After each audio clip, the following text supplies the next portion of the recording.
Everyone, welcome back again to my channel. So mga kasukay, mga kalingap, isang mapagpalang araw na muli sa atin lahat.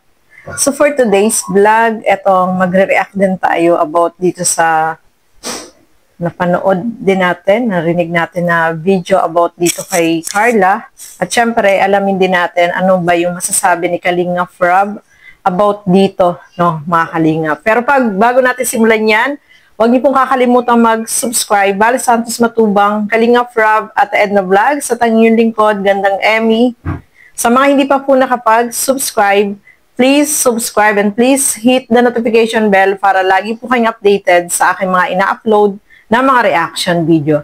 So ito, panoorin natin muna itong ano ba yung masasabi ni Kalingap Rob about dito sa naging issue about dito kay Carla. Tara, panoorin po natin mga kalingap. Mga sinabihan ng suplada, hindi po. Bakit po sinuplada? Siguro hindi po sila nag-approach kasi syempre si Carla, di naman yan kilala yung mga bisita. Syempre kung tayong bisita, tayong lalapit kung gusto tayong magpa-picture or makausap yung mga Kalingap Angels. Kasi di naman po tayo kilala. Alangan naman po sila yung lumapit sa atin, di ba? Example, si Carla, alangan naman isa-isahin po tayo niyan. Ako nga po mismo, di ko po lahat na-entertain eh. Baka nga po yung iba doon, nasupladuhan sa akin. Ako po talaga, pag busy ako, talagang pasensya na po, no? Pag busy po talaga ako, di po talaga ako yung, di ko malalapitan lahat talaga. Pag may nagpa-picture na lumapit, yun lang po yung ma-entertain ko. Ganon din po si Carla. No? Wala naman pong kumbaga, wala naman pong issue doon. Personal lang. Ako nga, baka yung iba din, tingin sa akin, saklado. Kahit kay Edu. Hindi nga, siyempre, pag busy ka, misinterpret nila yun. Kagaya nun, event ni Beyonce, sa totoo lang, napaka-ano ko nun, grabe stress. Sobrang busy ka din. Stress, busy, kahit di ko lang pinapahalata. Kasi, siyempre, kumbaga, kahit ako, wala ako doon, isa ako sa naging, kumbaga, nagplano din. Kahit hindi ako yung host or ako yung nagplano nun, pati sa program, ako yung nag-approve lahat. Kumbaga lahat yun ay in-approve ko. So, malaki din yung pressure sa akin po. Ating palakin yung issue na yun, yung about sa suplada si Carla. Ano na po yun? Ay, masyadong babaw. Napakabait ni Carla po. Saka napakababaw nun. Oo, napakababaw yun. Huwag na natin tabunan yung magandang nangyari sa event ni Beyonce. Ayan na po natin yun. So, eto nga, no, mga kalingap, about dito sa nasabi ni Kalingap Rob na wag nang palakihin yung issue, no? Syempre, noong time na yon is nandoon din tayo at syempre marami yung mga nandoon na mga bisita at syempre hindi mo naman maano lahat, no? Tama yung sinabi ni Kalingap Rob, kung i-approach natin yung isang tao, kagaya ni Carla, kung sinasabi nila na suplado daw si Carla, at may pahabol pa doon na akala mo naman dudumugin, di ba, mga kalingap. So, ang masasabi ko lang doon is si Carla is napakabait po niyan. Kapag in-approach mo yan, hindi kanya tatanggihan. No, i-approach mo lang siya na gusto mo magpa-picture, hindi po yan tatanggi, mga kalingap. Ganyan si Carla, napakabait. Sige po, ganyan siya. At saka napakagalang. Kaya sabi nga ni Kalingap Rob, baka hindi naman nila nilapitan, no? Bakit ganun yung impression nila na suplada daw si Carla? Para sa akin, hindi po suplada si Carla. Siguro sa tingin nila, suplada. Kasi may mga tao naman na yung tingin lang, sasabihin, ay, mukhang suplada. Pero hindi mo pa naman nakadaupang palad, hindi mo pa naman nakakasama. Ganun agad yung iba, yung expression ng iba, no, mga kalingap. So, may mga tao na ganun, natitingnan mo parang suplada. Pero pag kinausap mo, in-approach mo, iaano ka naman niya kaagad. Papansinin ka naman niya. Ganun po si Carla, mga kalingap. Baka sa tingin lang nila is parang suplada, pero hindi naman nila nilapitan o hindi naman nila in-approach na kung gusto nila magpa-picture, pwede mo naman sabihin si Carla, Carla, pa-picture tayo. Agad naman po yung nagpapapicture, hindi po yan suplada si Carla, mga kalingap. Kasi ilang beses na namin yan nakita, ilang beses na kaming nagkasama sa mga event na ganyan. yung mga past event diyan sa Daet. So nakakapagpa-picture naman kami at agad naman kami ina-approach, no? Yung ano nga siya alam naman natin si Carla, mahiyain po talaga yan.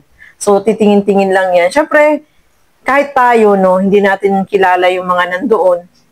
Siyempre, tahimik lang tayo, nakatingin lang tayo, hindi naman natin yung tatawagin tayo. Gaya nga, nung nangyari sa amin ni Teacher N, no, mga kalingap. Marami yung nakakilala sa amin. So, pa-picture tayo, pa-picture. Sige, picture, di ba? Ganon. So, siguro, yung time na yun, kung hindi mo in-approach at hindi mo nilapitan, baka, kaya hindi nasabi nila na nasuplada. Kung nasa malayo naman at tinatawag nyo, baka naman hindi naririnig or syempre ganun, hindi naman kilala ni Carla yung mga nandoon, mga kalingap, di ba? Hindi naman tayo magkakakilala. Kung i-approach natin, kagaya ni Carla, agad kanyang papansinin, kahit nga si Papa Joms, papansinin ka agad, papapicture. O sige po, sige po. Si Carla ganun din po, mga kalingap. Kapag in-approach mo yan, Carla, pa-picture tayo. Sige po. O, kagaya nung nandoon kami, nagpa-picture kami. Carla, pa-picture tayo. Ayun, nag-picture po kami, mga kalingap. At never po nagsuplada si Carla. Napakabait niya, napakagalang. Kilala na namin, lagi namin nakikita dyan sa Daet pag may mga ganyan, pag may mga event nga, no? Nakahalubilo namin. At siyempre, babatiin namin. Kasi si Carla, hindi agad yan, hindi yan mag-ano sa'yo. Hindi kanyan babatiin ng Siyempre, first time ka lang, halimbawa, first time mong nakita o nagkita kayo, siyempre, ikaw dapat yung mag-approach kasi, siyempre, si Carla, mahihain po talaga. Mahihain niya si Carla, mga kalingap. Titingin-tingin lang yan. Pag binati mo yan, mag-aano yan. Kasi may gano'n, no? Kahit naman ako, pag yung iba, impression ng iba, ay, parang suplada naman. Parang gano'n, di ba? Pero hindi mo pa naman nakikilala, nakakasama. So, gano'n yung ibang first impression ng iba na parang suplada. May mga gano'n tao, no? Pero, never na nagsuplada po yan si Carla at napakagalang, napakabait niyan. Kaya, huwag naman tayo mag-issue. Stop na po, no, mga kalingap. Huwag na nating bigyan ng ibang, kung may yung mga napagkwentuhan sa live. No, dapat kapag gano'n na, halimbawa, naka-live yung isang tao, mag-aano ka kagad sa mga kasama mo. Naka-live ako, baka mamaya may pag-usapan kayong hindi maganda dyan na maririnig sa live. Dapat gano'n, magwa-warning ka muna, halimbawa, yung may mga naka-live, no? Kasi, pangit naman po yung magkikwentuhan kayo na nasa live. Okay lang kung kayo lang yung nagkukwentuhan, pero yung marinig na mga nagsusupport siyempre kay Carla, nagmamahal kay Carla, talagang aalma po yan kasi hindi maganda yung pinag-uusapan. At saka, po tayo, dapat lahat sinusupport natin, no? Dapat hindi tayo magsasalita ng hindi maganda sa mga Kalingap Angels, no? Dapat mahalin natin silang lahat.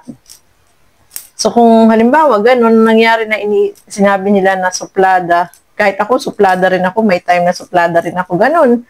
Huwag naman i-issue yun, no, mga Kalingap. Huwag nang i-issue yun, sabi nga ni Kalingap Rob, napakababaw naman yun. At saka kilala naman natin si Carla na hindi siya ganun na suplada. Napakabait at napakagalang po ni Carla, mga Kalingap. Yung one time nga na first meet namin nung pumunta kami sa SM, sabi namin, hello Carla. Ayun, in-approach niya kagad kami. Tapos pa-picture tayo. Sige po, sige po. Ganun. Ganun si Carla. Kahit unang mo pa lang, i-approach ka niyan kaagad. Depende siguro kung halimbawa, baka hindi naman nila nilapitan at nakatingin lang sila, talagang isipin mo, suplada si Carla kasi hindi nyo naman po in-approach. Dapat in-approach nyo si Carla, kinausap, or sinabihan nyo, pa-picture tayo Carla, ganun dapat. Kasi kung hindi mo naman nilapitan, kinausap, siyempre hindi ka naman niya, hindi naman po kayo kilala, di ba? Siyempre kapag hindi mo naman kilala, hindi mo naman papansinin. Lalo na, sa dami ba naman ng tao, kung nangyari yun doon sa event, ay napakarami pong tao doon. Siyempre, hindi naman yan iisa-isahin ni Carla. Hindi naman yan, napakahiyain niya, na batang yan. Napakahiyain po talaga ni Carla, mga Kalingap. Kaya, sabi ko nga, kung nakakita namin si Carla, Ano yan, mabait. Saka binabati na nga kami pag yung nagkikita kami. Diba? So, syempre, kapag hindi mo naman kilala, hindi mo naman babatiin, hindi naman, alam mo naman yan, mahihiyain, no, mga kalingap. At saka, ano ba yung nangyari? Bakit nasabi nila na nasuplada? Hindi nyo pa naman nakakasama, hindi nyo naman, baka hindi nyo naman kinausap. Diba? Kasi ang daming tao po doon, mga kalingap, nung di ba ni Beyonce, nandoon kami at napakadaming tao. Kaya, sana yung mga kwento-kwento na ganyan, hindi naman po maganda yun na pagkikwentuhan niya yung isang Kalingap Angel na may karugtong pa na akala mo naman pagkakaguluhan. Hindi po maganda yun, no, mga Kalingap. Tayo yung pumunta dyan para makisaya, para makita natin yung mga Kalingap Angel. Dapat walang ganun. Kasi hindi magandang pakinggan. Hindi po magandang pakinggan yung mga salitang ganun. Akala mo naman pagkakaguluhan. So, mali po yun, no, mga Kalingap. So, ayan. Narinig natin yung sinabi ni Kalingap Rob. Huwag i-issue, huwag palakihin, na lang tayo, magmahala na lang tayo. At saka, pangit po yung gano'n na may sasabihin kang hindi maganda, lalo na Kalingap Angel. Dapat, minamahal natin sila, no? I-approach natin na maganda para hindi natin, yung iba kasi, yung tingin lang, parang suplada. Hindi naman yun. Lahat naman tayo suplada. Kahit ako, suplada ako minsan. May time na suplada ako, hindi ako namamansin. May ganun. Hindi naman, kahit siguro naman sila, ganun din, no, mga Kalingap. So, ayan po. Maraming salamat sa inyong walang sawang panonood. At stop na po yung issue na yan, no? Lang tayo. Magmahalan na lang tayo. So, hanggang dito na lamang po muna. Maraming salamat po sa inyong walang sawang panonood at pagsuporta dito sa aking mga ginagawang reaction video. Bye-bye po and God bless sa ating lahat.